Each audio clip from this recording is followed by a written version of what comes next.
बेशरम दुल्हन। Film director Mohan इन दिनों माधोडी गांव में शूटिंग करने आया हुआ था। एक दिन शूटिंग खत्म करके वो अकेला ही गांव के झरने के पास घूमने के नियत से चला गया। जब वो झरने के पास पहुंचा तो वहां का नज़ारा देखकर उसका मन बहुत खुश हो गया। वाह, क्या मस्त नज़ारा है यहाँ का। पहाड़ी से ऊपर से नीचे से गिरता हुआ झरना और ये आसपास हरियाली तो अद्भुत लग रही है।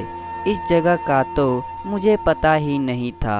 एक दिन अपने टीम के साथ मैं भी अपने फिल्म की शूटिंग करने ज़रूर आऊँगा। वो झरने के खूबसूरती में खोया हुआ था। तभी उसकी नज़र झरने के नीचे नहा रही एक लड़की पर पड़ी। वो लड़की इतनी सुंदर थी कि वो उसे देखता ही रह गया। यह क्या हो रहा है? ये खूबसूरत चीज़ से नज़र हटी नहीं कि दूसरी चीज़ पर नज़र टिक गई। इतनी खूबसूरत है ये लड़की। क्या तीखे नैन हैं इसके लंबे काले घने बाल और होठों के नीचे ये काला सा तिल। कयामत है ये, कयामत। मोहन उस लड़की जिसका नाम नेहा था उसकी खूबसूरती को निहारे जा रहा था, और जब निहारने पर भी उसका मन नहीं भरा तो वो उसकी फ़ोटो खींचने लगा। उसने एक के बाद एक कई सारे तस्वीरें नेहा की खींची। इस बीच नेहा का नहाना हो गया था और वो कपड़े पहनने लगी। अब मुझे यहाँ से चलना चाहिए। कहीं इसे पता चल गया कि मैंने इसकी नहाते हुए तस्वीर खींची है और किसी ने गांव वालों को बता दी तो गांव वाले तो पहले मेरी शूटिंग कैंसिल करेंगे और फिर मुझे गिरा गिरा कर मारेंगे, वो भी कुत्ते की तरह। मोहन वहां से चुपचाप खिसक गया, लेकिन नेहा की खूबसूरती का जादू उसकी आंखों के आगे घूमता रहा। उस रात उसे नींद नहीं आई। वो पूरी रात नेहा की तस्वीर को जूम करके देखता रहा। जान ये ले लेगी मेरी तो कल फिर जाऊंगा इस अप्सरा का दीदार करने। लेकिन 2-3 दिन तक उसे शूटिंग से फुर्सत नहीं मिली। उस समय मोहन की हालत ऐसी रही जैसे जलबिन मछली। फिर एक दिन उसने अपने फिल्म रिलेट से कहा कि सुनो, आज मेरा तबीयत कुछ ठीक नहीं लग रहा है, इसलिए आज मैं शूट नहीं कर पाऊंगा। मोहन ने अपने यूनिट से झूठ बोला और झरने की तरफ निकल पड़ा। जब वो वहां पहुंचा तो नेहा नहा चुकी थी और अपने घर वापस लौट रही थी। उसने नेहा को देखकर ठंडी आहें भरी और अचानक से उसके आगे आ गया और नेहा से बोला, बहुत खूबसूरत हैं आप। अचानक से मोहन के इस तरह सामने आ जाने पर नेहा थोड़ी घबरा तो गई, लेकिन अगले ही पल संभलते हुए बोली, डायरेक्टर बाबू, तुम मुझे जानती हो? हाँ, आपको तो सारा गांव जानता है। आप लोग शहर से फिल्म बनाने आए हैं ना यहाँ? हाँ, आया तो हूँ, लेकिन क्या? लेकिन हमें जिस हीरोइन की तलाश है वो मिल ही नहीं रही है। क्या तुम हमारी फिल्म की हीरोइन बनोगी? दैया रे दैया, हमको नहीं करना फिल्म विल्म। हमरे बापू को पता लगा तो वो हमारी बहुत पिटाई कर देंगे। नेहा ने ये बात इतने भोलेपन से कही कि मोहन उसके ओर देखता ही रह गया और फिर उसने उसका हाथ पकड़ लिया। अरे ये क्या कर रहे हैं आप? हमारा हाथ छोड़िए, नहीं तो हम जोर जोर से चिल्लाएंगे। ठीक है, चिल्लाओ, लेकिन पहले मेरी बात तो सुन लो। इस आशिक की बात तो सुन लो जो दिन भर तुम्हारे ख्यालों में खोया रहता है। मोहन ने जैसे ही ये बात कही, नेहा शर्म के मारे लाल हो गई। यह क्या कह रहे हैं डायरेक्टर बाबू? डायरेक्टर बाबू नहीं, मोहन नाम है मेरा। वैसे तुम्हारा नाम क्या है? नेहा। मोहन ने नेहा से अपने दिल की बात कह दी और उससे कहा कि जब से मैंने तुम्हें देखा है, सिर्फ और सिर्फ तुम्हारा ही ख्याल दिमाग में रहता है। नेहा, मैं तुमको बहुत प्यार करता हूँ। तुम्हारे लिए कुछ भी कर सकता हूँ, कुछ भी, हमारे लिए जान भी दे सकत हो। डायरेक्टर बाबू, बिल्कुल दे सकता हूँ, लेकिन मरने के बाद भी तुमसे प्यार करता रहूँगा मैं, और भूत बनकर तुमसे मिलने आता रहूँगा। मोहन की बातों पर नेहा हंस पड़ी और हंसते हुए वहाँ से चली गई। लेकिन घर वापस लौटने के बाद भी मोहन की बातें उसकी कानों में गूंजती रही।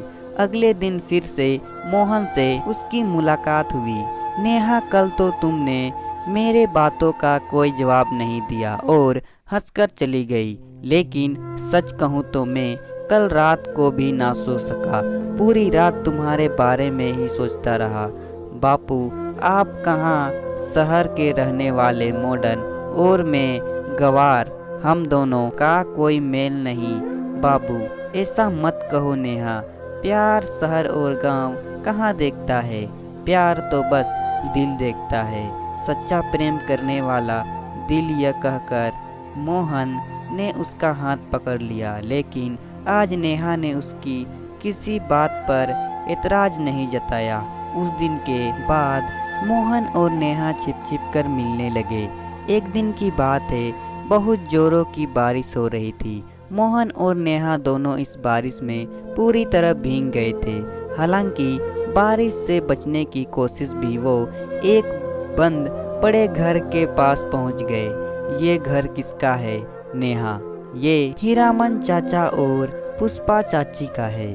चाचा चाची तो शहर में रहते हैं, चाचा वही नौकरी करते हैं, साल 2 साल में एक बार गांव आते हैं। ओह अच्छा, लेकिन बाबू, उनके घर की चाबी मेरे पास है, इसलिए चिंता मत करिए, हम यहाँ रुक जाते हैं। इसके यहाँ तो पुराने कपड़े होंगे ही, आप कपड़े बदल लेना, क्योंकि बहुत देर तक गीले कपड़ों में रहे तो आपको सर्दी हो जाएगी। उस बारिश में वो रुक तो गए, लेकिन उस दिन दोनों के बीच वो सब हो गया जो नहीं होना चाहिए था। उसके बाद तो नेहा फूट फूट कर रोने लगी। अरे नेहा, क्या हो गया, क्यों रो रही हो? बाबू, कुछ हो गया तो किसी को मुंह दिखाने के लायक नहीं रहेंगे हम। अरे पगली, कुछ नहीं होगा, वैसे भी तुम्हें डरने की क्या ज़रूरत है। मैं तुमसे प्यार करता हूँ, तुमसे शादी करूँगा, लेकिन मुझे कुछ दिनों के लिए शहर जाना होगा, क्योंकि यहाँ शूटिंग का काम ख़त्म हो गया है। 10-15 दिन बाद मैं वापस लौट आऊँगा, फिर खुद तेरे बापूजी से तेरा हाथ मांग लूँगा। ठीक है? सच बाबू? और क्या बाबू, तुम चले जाओगे तो तुम्हारी बहुत याद आएगी। सुनो ना, तुम अपना नंबर दे दो ना, जब तुम्हारी याद आएगी तो मैं फ़ोन कर लिया करूँगा। मोहन ने अपना नंबर नेहा को दे दिया। अगले दिन वो मुंबई चला गया। उसके जाने के बाद कुछ दिनों बाद नेहा को उसकी बहुत याद आने लगी, तो उसने उसे कॉल किया, लेकिन उसका नंबर तो लगातार बंद आ रहा था। आज बाबू को गए 1 महीने हो गए। मैंने उन्हें कितनी फ़ोन करने की कोशिश की, लेकिन उसका नंबर तो हमेशा बंद ही आता है। समय थोड़ा और बीता, और इस बीच नेहा का सामना एक ऐसे सच से हुआ जिसे जानकर उसके पसीने छूट गए। नेहा गर्भवती हो गई थी। हे भगवान, ये तो घोर अनर्थ हो गया है। अब हम क्या करेंगे? घर वाले तो हमें जान से मार डालेंगे। नेहा ने एक बार फिर से मोहन से कांटेक्ट करने की कोशिश की, लेकिन उसे क्या पता था कि मोहन बहुत ही बदमाश किस्म का आदमी था। वो पहले भी कई लड़कियों की ज़िंदगी के साथ ऐसे खेल चुका था, और नेहा उसके लिए सिर्फ एक नई शिकार पर थी। नेहा को कुछ समझ नहीं आ रहा था कि वो क्या करे और क्या ना करे, क्योंकि आज ना कल तो यह बात घर वालों को पता चलना ही था। लेकिन फिर भी उसने ये बात घर वाले से किसी तरह छुपा कर रखी। लेकिन एक दिन उसके घर वालों को उसके इस राज का पता चल गया। अरे नेहा, ये क्या किया तूने? पूरी बिरादरी, पूरा गांव, अरे जीना मुश्किल कर देगा हमारा। कौन कौन है जो जिसका पाप तुम अपने पेट में लेकर पाल रही हो? नेहा ने अपनी माँ को सारी बातें बताई और फूट फूट कर रोने लगी। अरे बेटी, ये शहर वाले एक नंबर के झूठे होते हैं, झूठे। उसने तुम्हारा फ़ायदा उठाया और भाग गया। अब क्या होगा? माँ बापू को पता लगेगा तो वह मुझे जान से मार देंगे। किसी को कुछ पता लगने से पहले कुछ करना होगा। नेहा के माँ ने आनन फानन में नेहा की शादी तय कर दी, लेकिन शादी वाले दिन जब जयमाला होने वाला था तभी नेहा के पेट में जोरों का दर्द शुरू हो गया। किसी को कुछ समझ नहीं आ रहा था कि अचानक से नेहा को क्या हो गया और वह इस तरह क्यों कराने लगी। नेहा जोर से करारे जा रही थी। इस बीच उसकी शादी जिस रवि नाम के लड़के से हो रही थी, उसने कहा कि देखिए, नेहा की हालत बिगड़ती जा रही है, इसे अस्पताल लेकर जाना होगा। सभी उसे अस्पताल ले जाने की तैयारी कर रहे थे। तभी नेहा के कराते हुए एक बच्चे को जन्म दे दिया। जिसे भी यह घटना देखी सभी को जोर का झटका लगा। रवि की माँ तो लगातार ताने देने लगी, हे भगवान, ये क्या अनर्थ हो गया? घोर कलयुग है, घोर कलयुग। क्यों समधन जी, किस जन्म की दुश्मनी आप लोग मुझसे निकाल रहे थे, जो ऐसी कलक्षणी लड़की मेरे बेटे के सिर पर मल रहे थे? रवि चलो बेटा चलो, यहाँ से बारात वापस जाएगी।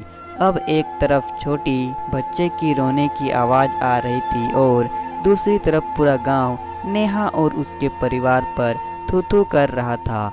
अब तो गांव में ये सब बेशर्मी होने लगी। शादी से पहले कोई ये सब कैसे कर सकता है? अरे छी छी। नेहा के बाबा लोगों की जली कटी बात सुन रहे थे और वह फिर अचानक उठ खड़े हुए और नेहा के पास जाकर उसका गला दबाने लगे और अरे, पैदा होने से पहले तू मर क्यों नहीं गई? हाँ, तूने हमारी इज्जत मिट्टी में मिला दी। देख, अरे देख, आज सारा गांव हम पर थू थू कर रहा है। नेहा बेचारी सभी की बातें सुन रही थी। उससे बहुत बड़ी गलती यह हुई थी कि उसने मोहन पर खुद से ज़्यादा भरोसा कर लिया था।